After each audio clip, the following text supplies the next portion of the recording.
அப்பாவுக்கும் பிள்ளைக்கும் ஒத்து வராது எதுலையுமே. ஏன்னா இவர் ஒன்று சொல்வார், அவர் ஒன்று செய்வார், அவர் ஒன்று சொல்வார், இவர் ஒன்று செய்வார். அன்புமணிக்கு மேலே வழக்கு இருக்குது. அன்புமணி மேலே என்னைக்கு ஒன்னாலும் சிபிஐ இனிஷியேட் பண்ணிட்டாங்கன்னு வச்சுக்கலேன், இவரை கைது பண்ணி திஹார் ஜெயிலில் போட்டுடும். அதனால தான் அன்புமணி பாஜகவோட கூட்டணி விரும்புகிறாரா? விரும்பதில்லை, தலைவலி தலையெடுத்து அது அதிமுகவுக்கு வரும்போது பணம் கொடுத்தாங்க. அதுக்கு ஏற்பாடு பண்ணி பேச்சுவார்த்தைக்கு எல்லாம் பண்ணதும் சுசீலா தான். 15 முறைக்கு மேலே அவங்க சந்திச்சாங்க. அப்புறம் பணம் எல்லாம் பேசினாங்க, பண பட்டுவாடம் வாங்கினாங்க. ஏகே மூர்த்தி மூலமாக சுசீலா கிட்ட போயிட்டு ராமதாஸோட முதல் மனைவி சரஸ்வதிக்கும் ராமதாஸுக்கும் 5 வருஷம் பேச்சுவார்த்தை இல்லை. அன்புமணியினுடைய ஒய்ஃபு போய் சரஸ்வதி அடிச்சுட்டு, உங்கள் வீட்டுக்காரனை ஒழுங்காக இருக்க சொல்லு, இந்த மாதிரி தேவையில்லாத வேலையெல்லாம் செஞ்சுருக்காரு, வாங்க வேண்டியது வாங்கிட்டு நிறைய பேருக்கு அதுதான் பண்ணாங்க. அந்த மாதிரி அவர் செயல்பட்டவர் ராமதாஸ். வாங்க வேண்டியது வாங்கிட்டு என்ன வாங்க வேண்டியது வாங்க எல்லாம் பொட்டி தான். பொட்டி இல்லாமல் அவங்க வேலை நடக்காது. பதவியே பொட்டி வாங்கிட்டு தான் கொடுப்போம். அதுவும் இப்போதைக்கு சுசீலா தான். அதை விட கேவலம்னா, பாமகவில் இருக்கிறவங்க மட்டும்தான் உண்மையான வன்னியர்கள், மற்றவங்கெல்லாம் காக்கை வன்னியர்கள் சொல்றீங்க. இப்போ அது எப்படி இவங்க தான் சுசீலான்னா இன்னைக்கு என்ன? இவர்களுக்கு ராமதாஸ் பணம் கொடுக்குறார்.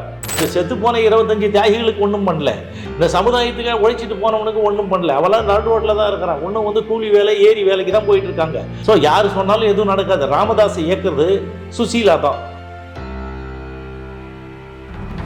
ராமதாஸ் விருப்பப்படி அவர் அதிமுக வாங்கின கடனுக்கு பதில் சொல்லி ஆகணும். அதனால அங்கே போயிடுவார். இவர் தனியாக போய் பிஜேபி தான் மேலே இருக்கிற வழக்கு தப்பிக்கிறதுக்கு அங்கே போயிடுவார். அப்போ பாமக ரெண்டா உடையதில்லை. இவர் வேற அவர் வேற, அவ்வளோதான், முடிஞ்சு போச்சு.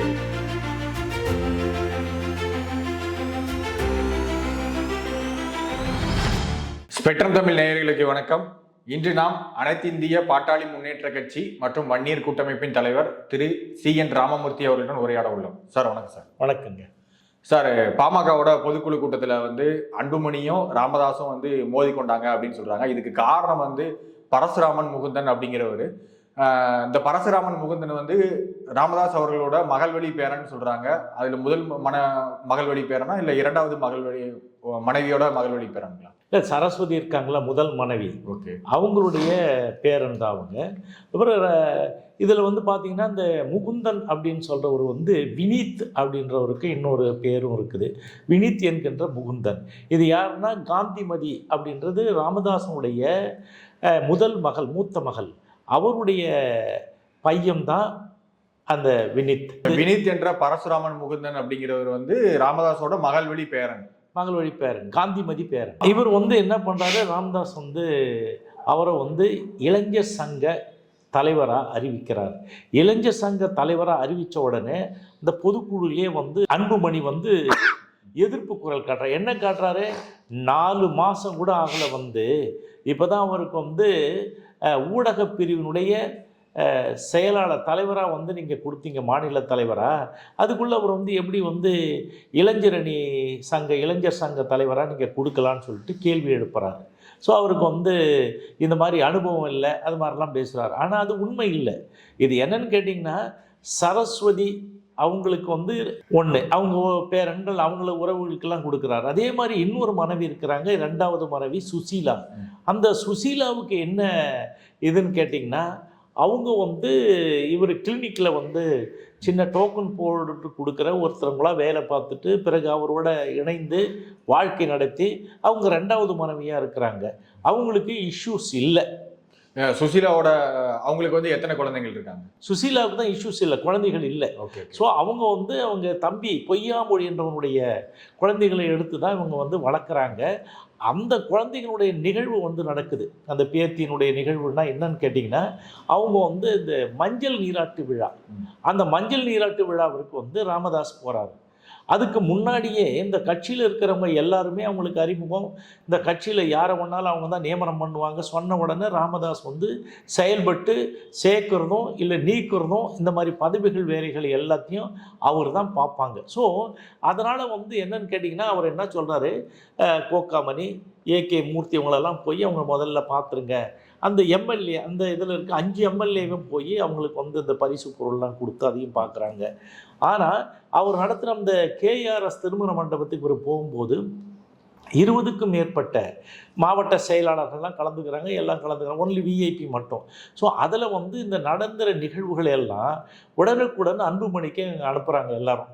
ஸோ அனுப்புகிற உடனே அவர் வந்து கடும் கோபத்துக்கு ஆளாகிறாரு. ஏன் அப்படின்னா, இவர் வந்து அன்புமணிக்கு மேலே வழக்கு இருக்குது. அன்புமணி மேலே வந்து என்னைக்கு ஒன்றாலும் சிபிஐ இனிஷியேட் பண்ணிட்டாங்கன்னு வச்சுங்களேன், உடனே டைரக்டரேட் ஆஃப் என்ஃபோர்ஸ்மெண்ட் என்ன பண்ணும், இவரை கைது பண்ணி திஹார் ஜெயிலில் போட்டுடும். ஏன் இவர் மேலே வழக்கு, இந்த மாதிரி வழக்கு இருக்குது. அதனால தான் வந்து அன்புமணி வந்து பாஜகவோட கூட்டணி விரும்புகிறாரா?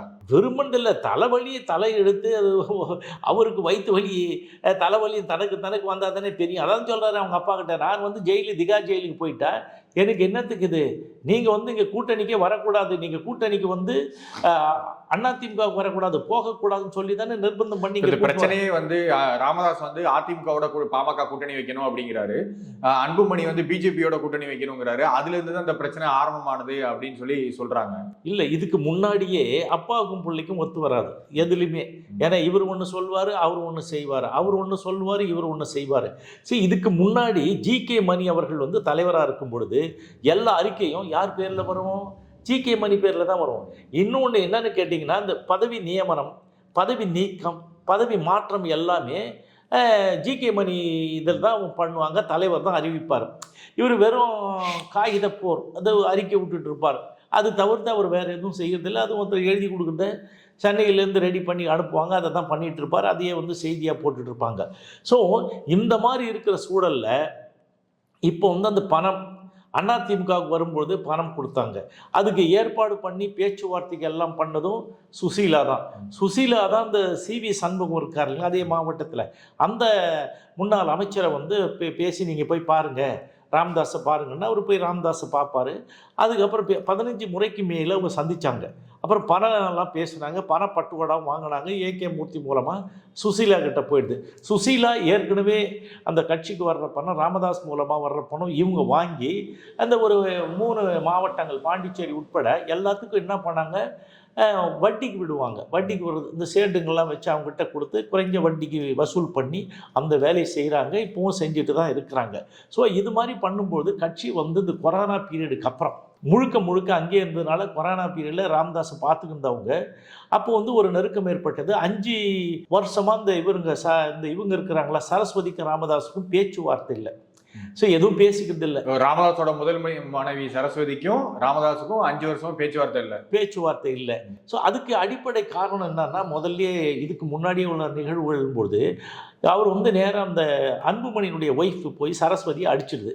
உங்கள் வீட்டுக்காரனை ஒழுங்காக இருக்க சொல்லு, இந்த மாதிரி தேவையில்லாத வேலையெல்லாம் செஞ்சுட்டு இருக்காரு அப்படின்னு சொல்லிட்டு அது அடித்த பிறகு தான் அவருக்கு பைபாஸ். அன்புமணியோட ஒய்ஃப் வந்து சரஸ்வதி அடிச்சிடுறாங்களா? ஆமாம், அவங்க மாமியாரை. ஸோ இந்த மாதிரி அந்த குடும்பத்துக்குள்ள அது நடந்தது. அதனால வந்து அவர் வந்து பாதிக்கப்பட்டு அதுக்கப்புறம் தான் பைபாஸ். அது வார்த்தை போரா இருந்ததுல கை நீட்டி தான். அது வார்த்தையால் அடிக்கிறது பேர் இல்லையே, வார்த்தையால் பேசுறது திட்டுறது. அதுக்கப்புறம் அவர் வந்து அந்த அம்மா அப்படியே சைலண்ட் ஆகிட்டாங்க. இப்போலாம் வந்து நடக்கிறதுக்கே ஒரு 2 பேருக்கு கை தாங்களா தூக்கி நிற்க வச்சாதான் அந்த மாதிரி ஸ்டேஜில் அவங்க இருக்கிறாங்க. ஸோ இவர் வந்து எல்லாத்தையும் பார்த்துக்கிறாங்க. இவருக்கு ஆப்ரேஷன் பண்ணும்போது கூட இருக்கிறது, போகிறது வர்றது. டெய்லி வந்து சுசீலா வீட்டுக்கு போயிடுவார். சுசீலா வீடு வந்து திண்டிவனத்தில் இருக்குது. யாருன்னா இந்த சொன்னீங்களே காந்திமதி, இந்த பரசுராமன் அவங்க வீட்டிலேருந்து கொஞ்சம் தூரத்தில் இருக்குது. ஸோ அங்கே வந்து அவர் போவார். அதனால தான் இந்த காந்திமதிக்கும் இந்த சுசீலாவுக்கும் அந்த குழந்தைங்கள்லாம் சின்னதாக இருக்கும்போது இவங்க தான் நிர்வாகம் பண்ணுவாங்க. சரி, காருங்க ஸ்கூலுக்கு காரில் அனுப்புறது, அதுக்கு டீசல் போடுறது, நிர்வாகம் பண்ணுறது எல்லாம் அவங்க பார்த்தாங்க. ஒரு காலத்தில் வந்து சண்டை வந்து அவங்க தனியாக இருந்தாங்க. தனியாக இவர் தான் எல்லாத்தையும் பார்த்துக்கிட்டாரு ராமதாஸ். இப்போ இது என்னன்னா பூதாகரமாக ஆனதுக்கு அடிப்படை காரணம் இந்த காசு வந்து அவர் கொடுத்து அவர் அதிமுகவுக்கு தான் போகணும்னு சொல்லிட்டு பண்ணது. இவர் என்ன பண்ணார், தன் மேலே இருக்கிற வழக்குகளிலிருந்து தப்பிக்கிறதுக்காகவும், தன் மேலே இருக்கிற வந்து ஜெயிலுக்கு போயிடுமே இந்த வழக்கின் அடிப்படையில், அதனால் வந்து ஒரு அவப்பேர் உண்டாயிடும். அவப்பேர் தான் கேஸ் போட்டாலே. இப்போ வந்து அப்போ அவங்க இது ராமதாஸ் கிட்ட பேசி, நீங்கள் தயவு செய்து இது கொண்டு வரணும், நீங்கள் இதுக்கு தான் வந்து ஒத்துழைக்கணும்னு சொல்லிட்டு நிர்வாகிகள் எல்லாம் கூட்டுன்னு போயிட்டு அங்கே என்ன பண்ணாங்க, ஒப்பந்தம் போட்டாங்க. அதுக்கு முன்னாடி ராமதாஸ் என்ன பண்ணார், பிஜேபி சொல்லும்பொழுது பிஜேபி ஒரு கட்சியே இல்லைன்னு. அதுக்கு அடுத்தது என்ன சொன்ன, பிஜேபிக்கு யாரும் போய் சேராதீங்க, அது ஒன்வே டிராஃபிக் மாதிரி போனவங்க யாரும் திரும்பி வந்ததில்லை. அதுக்கு ஒரு அடிப்படை காரணம் இருக்குது. பாமகவில் இருந்த 23 எம்எல்ஏக்கள் 2 எம்பிக்கள் எக்ஸ் எம்எல்ஏக்கள்லாம் அந்த கட்சியில் தான் போய் சேர்ந்தாங்க.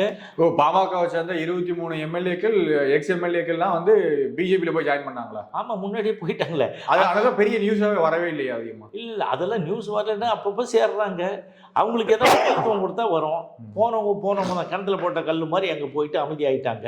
ஸோ அதில் போனவங்க அப்புறம் வெளியே போனவங்க எங்கே காணாமல் போயிட்டாங்க. அதனால தான் வந்து பிஜேபியை ராமதாஸுக்கு பிடிக்கலையா? ஆமாம், பிடிக்கல. ரெண்டாவது வந்து என்னன்னு கேட்டிங்கன்னா, மீதி கட்சி வேறு, அது கட்சி வேறு. இது நீங்கள் வந்து வரலாற்றை எடுத்து பார்த்தீங்கன்னா, பிஜேபி எந்த மாநிலத்திலேயாவது ஒரு கூட்டணியில் ஒரு கட்சியில் மாநில கட்சியோட அந்த கட்சியோட போச்சுன்னா அதுக்கப்புறம் அந்த கட்சியே இல்லாமல் போயிடும். அந்த நிலை தான் இங்கே வந்திருக்குது. பிஜேபிக்கு ஒரு கட்சி போனோன்னா அப்புறம் அந்த கட்சியை வந்து அவங்க காலி பண்ணி கபலீகரம் பண்ணுறாங்க. சரி, அது வந்து அவரை வந்து சொல்லி முடியாதுன்னு சொன்னார். அப்புறம் வந்து அவருக்கும் இது எங்கேயும் காசெல்லாம் கொடுத்துட்டாங்க, நான் கை நீட்டி வாங்கிட்டேன். ரெண்டாவது என் வழக்குகளை வந்து சிபிஐ சொல்லி இனிஷியேட் பண்ணிட்டானா என்னை கைது பண்ணி திகார் சிறையில் போட்டுருவாங்க. அதனால் வந்து எனக்கு வந்து பாதுகாப்புக்காக நான் அந்த கட்சியில் இருக்கிறேன். என் மீது வம்பு வழக்கு வராமல் இருக்கிறதுக்காக, மேலும் யார் தோட்டாலும் இருக்கிறதுக்காக நான் போகிறேன்னு சொல்லிட்டு அவர் அழைச்சின்னு போய் கையெழுத்து போட வச்சார். அப்போ என்ன சொல்கிறாரு, தேசிய நலன் கருதி கூட்டணின்னாரு. உண்மையிலே என்னென்ன மகன் நலன் கருதி தான் கூட்டணி.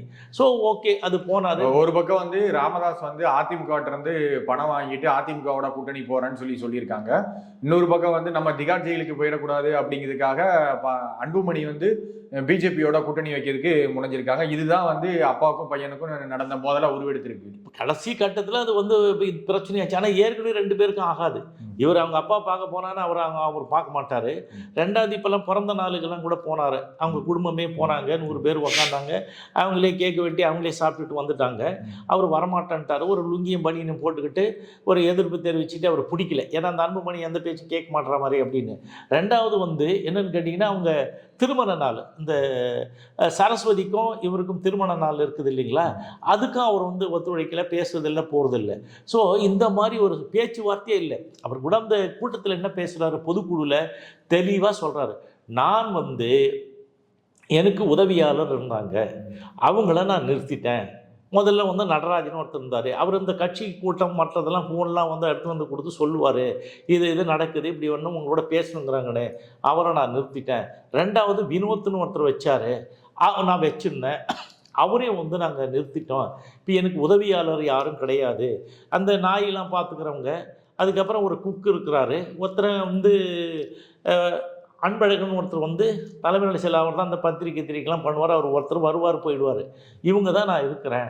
ஆக எனக்கு வந்து நான் ஃபோன் போட்டாலே நீ எடுக்க மாட்டேன், எனக்கு வர்ற ஃபோனை நானே தான் அட்டன் பண்ணுறேன், உனக்கு ஒரு உதவிக்காக இவரை நான் சொல்கிறேன் அப்படின்னு சொல்லிட்டு தான் அறிவிக்கிறார். அன்புமணியோட உதவிக்காக பரசுராமன் முகுந்தனை இவர் வந்து அறிவிக்கிறார். ஆனா அது வந்து அன்புமணிக்கு பிடிக்கல. இல்ல இப்போ வந்து இந்த இளைஞர் அணிக்கு யாரும் வரக்கூடாது. அவங்க வந்து ஆட்சியில வந்து இல்ல வந்து அதிகாரத்துல வந்து இல்ல அன்புமணிக்கு குடைச்சல் கொடுக்குற மாதிரி வந்து தலைவர் பதவிக்கு அவன் வரக்கூடாது. அடுத்தது இவர் வாரிசு தான் வரணும் அப்படின்னு பாக்குறாரு.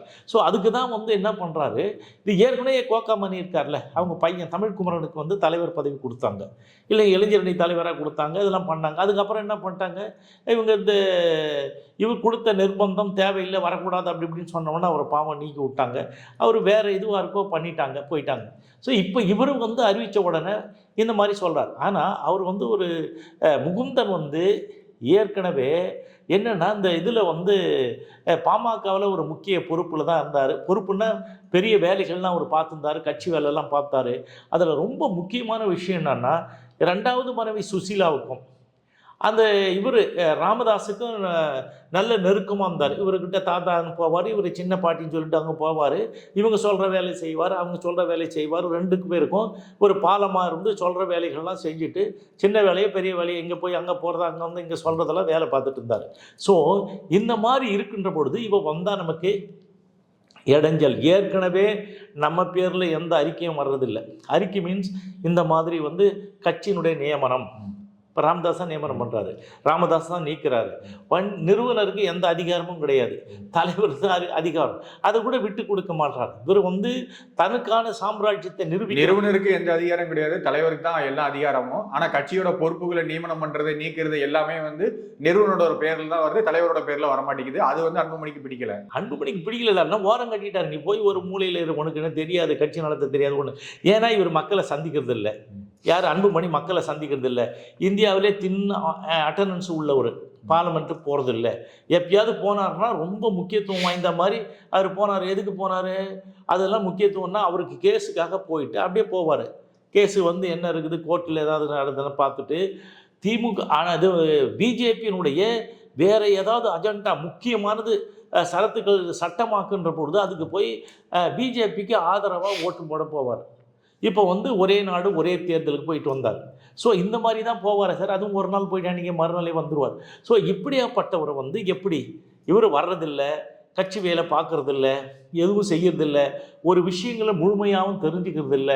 ஸோ அதனால் வந்து அவருக்கு வந்து கொடுத்துட்டாலும் இதை மாதிரி வந்து சகிச்சிக்க முடியும். ஆனால் பாமக தரப்புலேருந்து என்ன சொல்கிறாங்க அப்படின்னா, திமுக வந்து ஒரு குடும்ப கட்சி, திமுக வந்து வாரிசு அரசியல் பண்ணுது அப்படிங்கிறாங்க. ஆனால் நீங்கள் சொல்கிறத பார்த்தா இல்லை இது நடக்கிறத பார்த்தா பாமகவிலையும் வாரிசு அரசியல் குடும்ப கட்சி அப்படிங்கிறது தான் ஆதிக்கம் அதிகமாக இருக்கிற மாதிரி தெரியுது. இல்லைங்க, அவங்க வந்து சட்டத்திட்ட புத்தகம்னு ஒன்று இருக்குது. எல்லாருமே வந்து இந்த கட்சியினுடைய சட்டத்திட்டம்னு ஒன்று இருக்குது.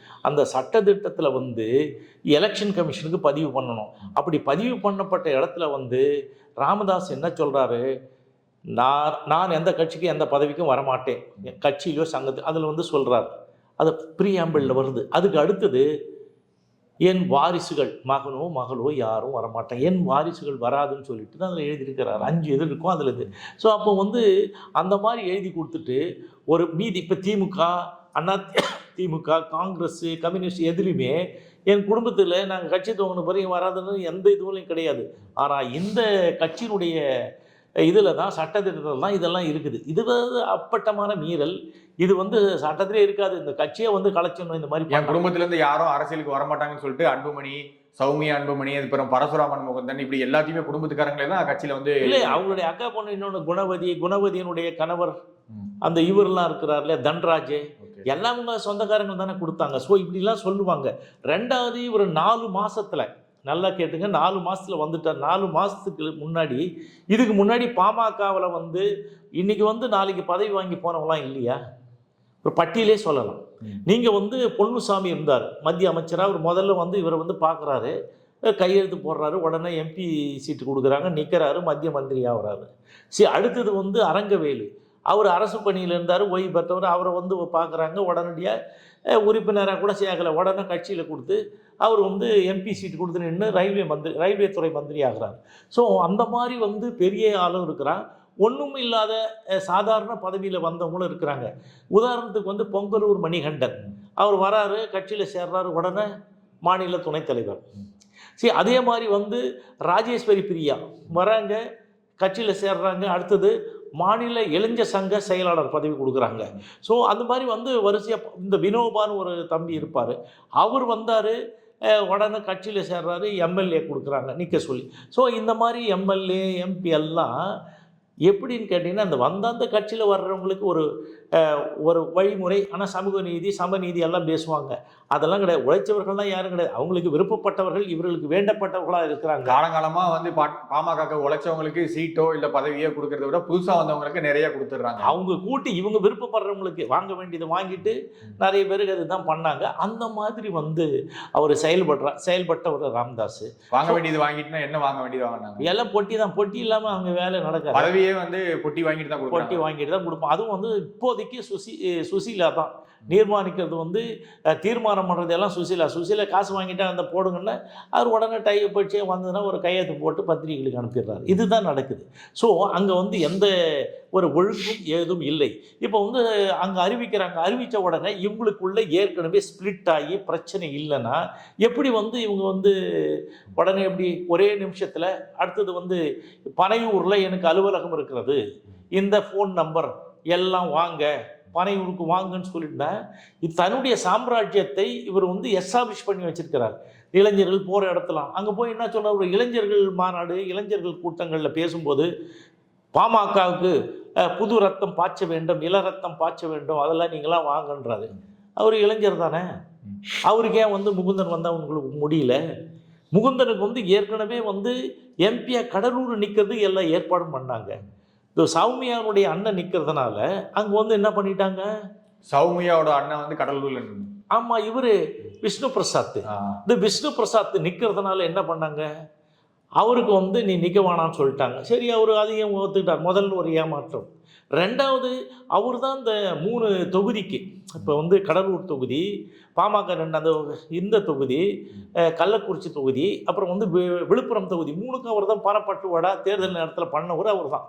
ஸோ அப்படியாப்பட்ட வேலையும் பண்ணியிருக்கிறாரு. இவர் யாருன்னு கேட்டால் முகுந்தன் என்ற வினித் என்கின்ற முகுந்தன் வந்து சென்னை ராயபுரத்தில் மனுவன் ஒருத்தர் இருக்கார். அவர் அதிமுக காங்கிரஸ் இருந்தார், அதிமுக அவங்க அண்ணன். அவர் வந்து செம்மர கடத்தலாம் அதெல்லாம் வழக்கு எல்லாம் மாட்டினவர் போனவர். அவருடைய பொண்ணை தான் அவர் கல்யாணம் பண்ணியிருக்கிறார். ஸோ அவர் வந்து மேலே வரக்கூடாது. இவர் வந்து என்ன சொல்கிறார் ராமதாஸ், அப்பா பேரை இனிஷியலாக போடுறது கூட வேண்டாம், அம்மா பேர் தான் போடணும், யார் பெண்ணும் அதெல்லாம் அவர் அப்படி பார்க்கும் பொழுது அந்த அவங்களும் வந்து என்ன இது காந்திமதி அவருடைய வாரிசு தானே. 2வது வாரிசு அன்புமணி, 3வது கவிதாவுக்கு யார் அவங்க பையனுக்கு டாக்டர் நிதர்சனுக்கு யார் பொண்ணு கொடுத்துருக்காங்க, இவர் ஏகே மூர்த்தியினுடைய பொண்ணு தான் அவருக்கு திருமணம் பண்ணி கொடுத்துருக்காங்க. ஸோ அவர் என்ன கேட்குறாரு, நீங்கள் வந்து அவங்களுக்கு கொடுக்கும்போது எனக்கு ஒன்று கொடுக்கணும், கவிதா அவங்க வாரிசுக்கு ஒன்று கொடுக்கணும், அது இல்லாமல் என்னையும் டம்மி ஆக்கி வச்சுருக்கீங்க ஏகே மூர்த்தி, நானும் வந்து கொடுக்கணும்னு சொல்லிட்டு அவரும் கேட்குறாரு. ஸோ இதெல்லாம் வந்து நெருக்கடி தான், நெருக்கடி இதில் வருது. இப்படி முழுக்க பாமகவோட கட்சி பதவி எல்லாமே குடும்பத்துக்கு தான் போகுது, குடும்பத்துக்கு போகுது, வேறெல்லாம் எதுவும் தெரியல, இவங்க குடும்பம் தானே தெரியுது கொடுத்துருக்குது. இதை பற்றி அரசியல் புதுசாக வெளியில் வருது, வேற யாரும் அங்கே இருக்கிறாங்க. இப்போ பாமக அன்புமணியும் ராமதாஸும் மோதி கொண்டது உங்களுக்கு வந்து சந்தோஷங்களா? எனக்கு என்ன சந்தோஷம் இருக்குது இதில்? என்னங்க ஒன்றும் இல்லை. இதில் என்ன நடக்குது, யார் வந்து வெற்றி பெற்றார் அந்த பிரச்சனையில்? இல்லை, யார் வெற்றி பெற்றாங்க? அன்புமணி வெற்றி பெற்றார். எனக்கு வந்து ராமதாஸ் முதல்ல நேருக்கு நேராக வந்து பேசுகிறாரு. அவரை அந்த பக்கம் கூட திரும்பி பார்க்க மாட்டாரு. நான் தான் நிறுவனர், நான் வச்சது தான், இது என்னுடைய கட்சி. அடுத்தது அவர் வந்து என்ன பண்ணாரு, தான் யாருன்றதுக்காக போனார், டம்மியா போனார்ல ராமதாஸ். டம்மியா வச்சிருந்த அன்புமணி என்ன பண்ணுறாரு, நான் தான் இதையெல்லாம் பண்ணுவேன், உடனே அலுவலகம் போட்டேன்னா அவர் ஏற்கனவே ஒரே நேரத்தில் இல்லை, அவர் வந்து வெற்றி பெற்று அவருடைய சாம்ராஜ்யத்தில் 20 ஆண்டு காலமாக அவர் தனியாக ஒரு கோஷ்டி தயார் பண்ணிக்கின்னு அவர் அந்த பொதுக்குழுக்கு யாரை கூட்டுன்னு போகிறாரு, இவருடைய உற்சாகமானம் கொடுத்து உணவு கொடுத்து கை செலவு காசு கொடுத்து கூட்டுன்னு போகிறது தான் அங்கே கத்துறாங்க. ஸோ அடுத்தது யார் வீழ்த்தப்பட்டது யார் அதில்? அந்த வந்து முகிலன். இந்த முகிலன் வந்து எனக்கு இந்த பதவி வேணாம் ஒன்றும் வேணாம் உறுப்பினராக மட்டும் நான் இருக்கிறேன்னு போயிட்டாரு. ஸோ இதில் வெற்றி பெற்றது அன்புமணி. ராமதாஸா போய் நேரில் போய் பார்த்துருங்க, சந்திச்சு இந்த பிரச்சனை வந்து கட்சிக்குள்ள வந்து காரசாரமா விவாதம் நடக்கிறது வழக்கமானதுதான், இதை வந்து நீங்க பெருசுப்படுத்தாதீங்க அப்படின்னு சொல்லி அன்புமணி பேட்டி கொடுத்துடுறாரு. நேற்று வந்து அதை கொடுத்தாரு. இப்போ நான் என்ன சொன்னேன், இன்னொரு கட்சியில் ஏன் நீங்க தலையிடுறீங்க, இது உட்கட்சி விவகாரம்.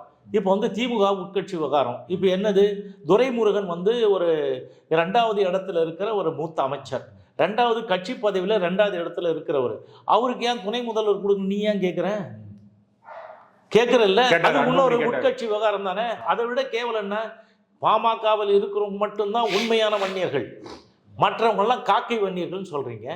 இப்போ அது எது எப்படி?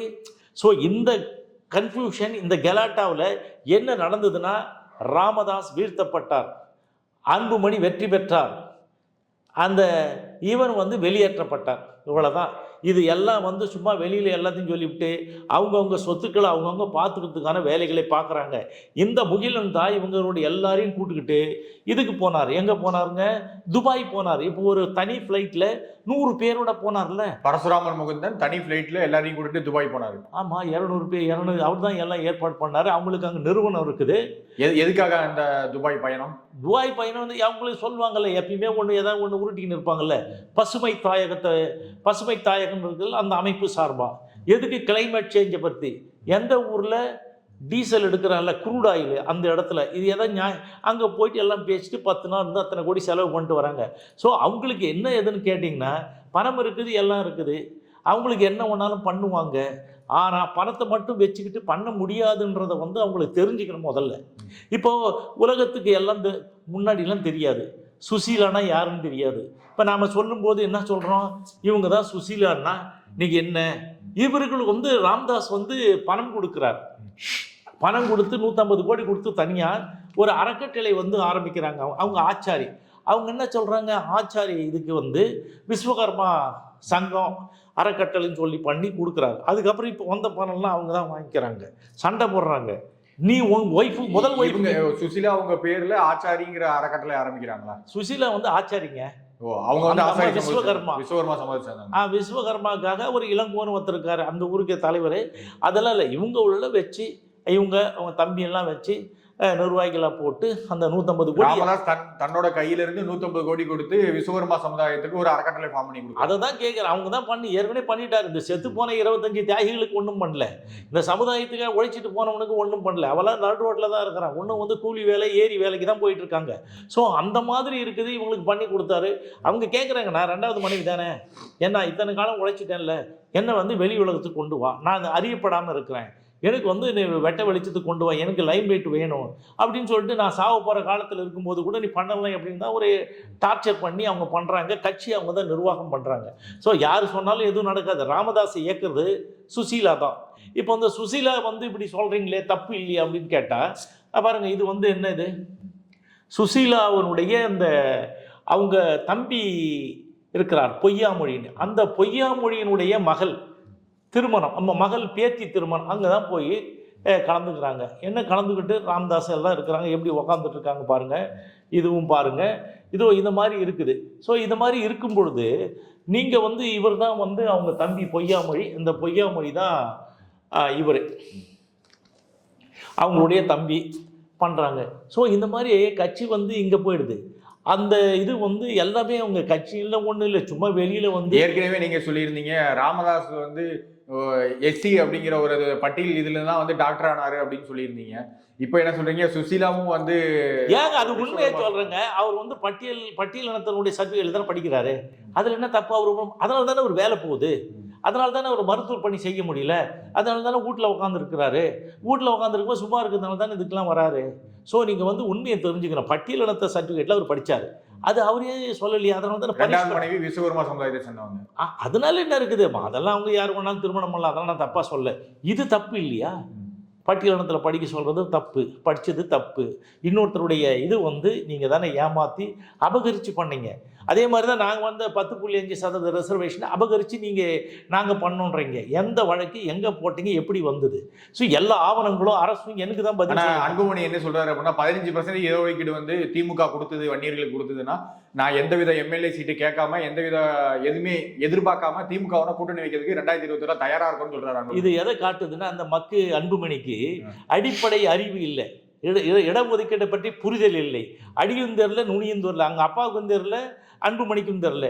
அதில் நான் தாங்க 15% வேண்டும் என்று சொல்லி 15% இடஒதுக்கீட்டிற்காக உயர்நீதிமன்றத்தில் வழக்கு தொடுத்தது நான். அப்போ வந்து முதல்வர் கலைஞர் இருந்தார், அவர் வாய்தா வாங்கி காலம் கடத்தினார்.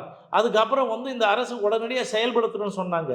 உடனடியாக இது பண்ணணும்னு அரசாணை பிறப்பித்து பேக்வேர்டு கமிஷனுக்கு போச்சு. பேக்வேர்டு கமிஷன் வந்து பரிந்துரை பண்ணி 10.5, இவங்க கேட்டது 20. நாம் வந்து 108 ஜாதிகளுக்கு நான் இருக்கும்போது அன்றைய முதல்வர் கலைஞரோட ஒப்பந்தம் போட்டு வாங்கினது. அதில் எங்களுக்கு முதல்ல 108 ஜாதி இருக்கும்போது ஒரு கணிசமாக கிடைத்தது. அப்புறம் ஒரு 8 ஜாதியை சேர்த்து 116 ஆகும்போது எங்களுக்கு கிடைப்பது குறைந்து போனது. அதனால தான் 3% கூட வரலையே, 6% எதுவும் கிடைக்கலையன்றதுக்கு தான் வழக்கு. அந்த வழக்கின் அடிப்படையில் நீதிமன்றம் சொல்லி அதுக்கு பேக்வேர்டு கமிஷன் பரிந்துரை பண்ணால் தான் மாற்ற முடியும். அப்படி பரிந்துரை பண்ணி வந்தது தான் 10.5. நம்ம கேட்டது 15. அனுப்பின அவங்க கொடுத்தது, கோர்ட்டு வந்து கொடுத்தது. கவுல் அவர்கள் சீஃப் ஜட்ஜாக இருக்கும்போது ஃபைனல் ஆர்டர் போட்டு கொடுத்தது அது. ஸோ அதை தான் அரசாங்கம் வெக்கம் இல்லாமல் இத்தனை காலம் அரசியல்வாதிகள் அலகடித்து கடைசியாக கொடுத்தாங்க. ஸோ இப்படி வந்து 10.5 வந்திருக்குது. நீங்கள் போட்ட வழக்கில் கோர்ட்டு கொடுத்த உத்தரவின் அடிப்படையில் இந்த அதிமுக வந்து அந்த 10.5 அது கூட ஆட்சி டிஸ்மிஸ் பண்ணிவிடுவோம்னு சொல்லிட்டு கோர்ட்டில் வந்து கேஸ் போட்டேன். அவரே எல்பி தர்மராவ் என்ன சொல்கிறார், உயர்நீதிமன்ற நீதிபதி, இந்த ஆட்சியை ஏன் டிஸ்மிஸ் செய்யக்கூடாது, சமூக நீதிக்கான கட்சி நடத்துறீங்க, சமூக நீதியை பெரியார் பிறந்த மண்ணு அதெல்லாம் சொல்றீங்களே, ஏன் பண்ணலன்னு தானே கேட்கிறாரு. அதன் அடிப்படையில் தானே வந்தது. ஆனா வந்து பாமகவும் அதிமுகவும் என்ன சொல்றாங்கன்னா, இந்த 10.5 நாங்க கொண்டு வந்தது, நாங்க உழைச்சு கொண்டு வந்தது, நாங்க கஷ்டப்பட்டு கொண்டு வந்ததுன்னு சொல்றாங்க. ஒன்றும் கட்டல, இது ஏற்கனவே ரெடியா இருந்தது, எப்படிங்க சுட்டு ரெடியா இருந்தது எடுத்து பரிமாறுறாங்க, அவ்வளவுதான். அதனால ஒரே நாளில் எப்படி 10.5 எப்படி அரைவு செஞ்சாங்க, இவங்க 20 கேட்டாங்க, அப்புறம் 2 குறைச்சின்னு கொடுங்க 18 கேட்டாங்க. அதெல்லாம் கிடையாது. தனி ஒதுக்கீடு 15% கேட்டதுனால் அரசாங்கம் வந்து நீதிமன்றம் வந்து என்ன சொல்லிச்சு, 10.5 கொடுங்கன்னு சொன்னது. இறுதி ஆணை பிறப்பிக்கப்பட்டது. காலதாமதம் பண்ணி அதெல்லாம் இழுத்து அடிச்சு 10.5 கொடுத்தாங்க. அது கூட நான் கடைசி ஆர்ப்பாட்டம்லாம் பண்ணியிருக்கேன். அதற்கான ஆவணங்கள்லாம் இந்த 10.5 வந்து நிறுத்தி வச்சுட்டாங்க. இதுக்கு காரணம் வந்து திமுக தான் அப்படின்னு சொல்லி அன்புமணி சொல்றாரு. இது காரணம் திமுக எல்லாம் ஒன்றும் இல்லை. இவங்க வந்து உயர்நீதிமன்றம் போது இவங்க வந்து மதுரை ஹைகோர்ட்டு கிளை என்ன சொன்னாங்க, 7 காரணிகளை சொல்லி கேட்குறாங்க. அந்த 7ல் 6 வந்து தேவை கிடையாது. உச்ச நீதிமன்றமே சொல்லிடுது. ஒன்னே ஒன்று குவான்டிஃபைபிள் டேட்டா. அதுனா இந்த கேட்குறாங்க, இந்த ஜாதிக்கான கணக்கு சொல்லுங்க அப்படின்னு கேட்குறாங்க. அது ஏற்கனவே அருந்ததியருக்கு கொடுத்துருக்காங்க. எதன் அடிப்படையில் கொடுத்தாங்க? அதே மாதிரி இஸ்லாமியர்களுக்கு கொடுத்துருக்காங்க. எதன் அடிப்படையில் கொடுத்துருக்காங்க? அந்த ஸ்டாட்டிஸ்டிக்ஸ் வந்து 1931 சென்சஸை பேஸ் பண்ணி இதில் இவங்கள இருக்கிறாங்க, இப்போ உள்ளது ப்ரொஜெக்ட் பண்ணி அவங்க வந்து இதனால் இது இப்படி இவ்வளோ கொடுக்குறோன்னு சொல்லி கொடுத்தாங்க. இஸ்லாமியர்களுக்கு கொடுத்தாங்க. அதே மாதிரி தான் வன்னியர்களுக்கும் அதை பண்ணி கொடுத்தது. இதை யாரும் பேச மாட்டாங்க. அதை தான் கேட்டாங்க. குவான்டிஃபைபிள் டேட்டான்றது வந்து ஜாதிவாரி கணக்கெடுப்பும் கிடையாது, வேறு கணக்கெடுப்பும் கிடையாது. ஏற்கனவே பல மாநிலங்களில் ஜாதிவாரி கணக்கெடுப்பு நடத்தி பேக்வேர்டு கமிஷன் பரிந்துரை செய்யாததுனால எல்லாமே டிஸ்மிஸ் ஆச்சு. அது எல்லாம் தெரியும் உங்களுக்கு. இப்போ பரிந்துரை பிரகாரம் இவங்க என்ன பண்ணாங்க, சயின்டிஃபிக் அரைவல்னு ஒன்று இந்த கணக்கு எடுக்கிறாங்கல்ல, அந்த சயின்டிஃபிக் அரைவலில் அண்ணா யூனிவர்சிட்டி இல்லை வந்து ஐஐடியில் வந்து இவங்க கேட்டாங்க, பேக்வேர்டு கமிஷன் கொடுங்க, இதை வச்சு இவங்க வந்து நாங்கள் இந்த மாநிலத்தில் இருக்கோம், நாங்கள் கொடுக்குறதுக்கு இல்லைன்னு சொன்னோடனே நார்த் இந்தியாவிலேருந்து அதை பண்ணி கொண்டு வந்துட்டாங்க. சயின்டிஃபிக் அரைவல் ஏற்கனவே ரெடி ஆயிடுச்சு. இது வந்த உடனே உன்னை வந்து நான் பார்க்கணுமா, உனக்கு அவமானமாகுது, 10.5 உடனே கொடுன்னு பேசினார்ல, அதை தான் எடுத்து வச்சுருக்காங்க. 1 வருஷத்துக்கு தூக்கி வச்சுட்டாங்க. இது வந்து சயின்டிஃபிக் அரைவல்ன்றது உடனடியாக பண்ணலாம். சயின்டிஃபிக் அரைவல் என்பது இது ஒன்றும் ராக்கெட் இன்ஜினியரிங் மாதிரி பெரிய காம்ப்ளிகேட்டட் நாலேஜ் இல்லை. அது உடனே பண்ணலாம். அது வாங்கியாச்சு, வாங்கி தானே வச்சுட்டு இருக்காங்க. எப்போ வேணாலும் அறிவிக்கலாம், இவர் நினைச்சு அறிவிக்கலாம். இப்போ ராமதாஸ் மேல வெறுப்புணர்க்கும் ராமதாஸ் மேல இருக்கிற இதுக்காக தான் இவங்க பார்க்குறாங்களே தவிர வன்னியர் சமுதாயம் என்ற மிகப்பெரிய சமுதாயத்தை அவங்க எண்ணி பார்க்கறது இல்லை. 2026 பாமக வந்து யாரோட கூட்டணி வைக்கும்னு எதிர்பார்க்கலாம்? அன்புமணி விருப்பப்படி பிஜேபியோட போகுமா, இல்லை ராமதாஸோட விருப்பப்படி அதிமுகவோட கூட்டணி வைக்குமா? ராமதாஸ் விருப்பப்படி அவர் அதிமுக வாங்கின கடனுக்கு பதில் சொல்லி ஆகணும். அதனால் அங்கே போயிடுவார். இவர் தனியாக போய் பிஜேபி தான் மேலே இருக்கிற வழக்கு வம்பு தூள்கள் தப்பிக்கிறதுக்கு அங்கே போயிடுவார். அப்போ பாமக ரெண்டா உடையுதுங்களா? ரெண்டா உடையதில்லை, இவர் வேற அவர் வேற, அவ்வளோதான், முடிஞ்சு போச்சு. எப்படி ஒரு இந்த பாமகங்கிற ஒரு கட்சி தானே வந்து அவங்களுக்கு தான் தனி சின்னம் கொடுப்பாங்க எந்த யாரோட கூட்டணி அப்படிங்கிறப்போ. அப்போ வந்து இவர் ஒரு பக்கம் போக அவர் ஒரு பக்கம் போக கூட்டணி கட்சியே ரெண்டா உடையிற நிலைமைக்கு கட்சியே ஒன்றும் இல்லாமல் போச்சு. இல்லை இப்போ அரசு கட்சிக்கு அங்கீகாரங்குதா? கட்சி தேர்தலில் போட்டிக்கிட்டு ஒன்றுமே இல்லாமல் இப்போ என்ன இருக்குது, அங்கீகாரம் போச்சு. ரெண்டாவது சின்னம் போயிடுது. அப்புறம் சின்னமும் இல்லை, கட்சியும் இல்லை. இப்போ என்ன இவங்க என்ன அப்படியே இல்லை, எல்லாரும் வந்து பிசிகா தான் ரெண்டா உடைய போகுதுன்னு எதிர்பார்த்துக்கிட்டு இருந்தாங்க. ஆனால் பாமக ரெண்டா உடைய போகுதுன்னு சொல்றீங்க. அது பாசமுள்ள மகனுக்கான கட்சி நடந்தால் அப்படி தானே உடையும். அது அவரை பார்த்துக்கணும் இல்லைங்க. அவருடைய ஜெயிலுக்கு போகிறது, அவருடைய உயிருக்கு அவருக்கு பாதுகாப்பு அவர் பார்க்குறாரு. இவர் என்ன, இவர் காலம் முடிஞ்சு போச்சு, போகிறவர் போய் சேர வேண்டி தானே அவர் சொல்கிறாரு. ஆட்சி அதிகாரத்தில் வரும்போது நான் சொன்னேன் இல்லைங்களா, வெற்றி பெற்றது யார்? அன்புமணி. வீழ்த்தப்பட்டது யாரு? ராமதாஸ். வெளியேற்றப்பட்டது யாரு? முகிந்தன். ஆமாம், அவங்களுக்கு தான், அவ்வளோதான், இதுதான் முடிஞ்சு போச்சு கதை. அவங்கவுங்க வேலையை பார்க்க வேண்டியதா. இப்போ யாரும் சும்மா இருக்கிற போன வந்தவங்க எல்லாம் பாமக வன்னியர்கள்லாம் என்ன பார்ப்பான், போதுண்டா சாமி உங்களுக்கு வேலை செஞ்சது, நம்ம பட்டது அவமானப்பட்டதான் மிச்சம், இத்தனை ஆண்டு காலம் இன்னும் நம்ம நம்பி இருக்கிறோமே, நம்ம நம்பிக்கை வந்து மறுபரிசீலனை பண்ணுவோம் தான் எல்லாம் பண்ணுவாங்க. இப்போ விஷயங்கள் எல்லாம் எல்லாருக்கும் போய் சேர்ந்தது. முடிவு செய்ய வேண்டியது மக்கள்கிட்ட தான் இருக்குது, சமுதாய மக்கள்கிட்ட இருக்குது, பொதுமக்கள்கிட்ட இருக்குது. இந்த கட்சி நம்ம ஆதரிக்கணுமா, இந்த கட்சிக்கு ஏதாவது சப்போர்ட் பண்ணமானது அவங்க தான் முடிவு. ஆனால் கூட்டத்தில் கலந்துக்கிட்ட செயற்குழு பொதுக்குழு கூட்டத்தில் கலந்துக்கிட்ட தொண்டர்கள் வந்து என்ன, அவங்க வந்து சண்டை போடாதீங்க, அமைதியா இருங்க, பேசி தீர்த்துக்கலாம் அப்படின்னு சொல்லாம அன்புமணி பேசும்போது கூச்சல் போடுறாங்க, ராமதாஸ் பேசும்போது கூச்சல் போடுறாங்க. அவங்களுக்கே வந்து அக்கறை இல்லையா பாமக மேல? பாமக மேலே அக்கறை இல்லைல்ல. யார் என்ன பேசுகிறாங்கன்னு கேட்குறதுக்கு ஒரே சத்தமாக இருக்கும்போது கேட்பாங்க. சரி இப்படிலாம் சொல்கிறீங்க, நாங்கள் வந்து இது பண்ணிட்டோன்னு அவர் எழுந்து வேகமாக போனார். அப்புறம் ராமதாஸ் வந்து அவரை போய் பார்க்குறாருல்ல, அன்புமணியை பார்க்குறாரு. இது என்ன சொல்லுது, 2 பேருக்கும் வெட்கம் இல்லை, அதை தான் சொல்லலாம். இருவருக்கும் வெட்கம் இல்லை. எனக்கு என்ன சந்தோஷம் இருக்குது? ஒன்றும் இல்லை, இந்த கட்சியில் இருக்கிற தொண்டர்கள் இந்த மாதிரி இது இன்னும் ஃபாலோ பண்ணி குருட்டாக நம்பிக்கிட்டு இருக்காங்களே, ஒரு இரும்பு தடவையை போட்டு நீங்கள் தான் அப்படின்றீங்களே, அதுலேருந்து விழிப்புணர்வு கொடுக்குறீங்க. விழிப்புணர்வு கொடு, வெளியே வாங்க. நான் கூட அப்போவும் சொல்லிட்டு இருக்கேன், நீங்கள் கட்சிக்கு போகிறதெல்லாம் கொஞ்ச நாள் லீவ் போடு, 2026 வரலாம் அமைதியாக உங்கள் வேலையை பாருங்கள். நான் வந்து இந்த இடஒதுக்கீடு வாங்கி தந்துடுறோம், பொது சொத்தில் வந்து அந்த சொத்தெல்லாம் சேர்த்து விட்டுறோம்.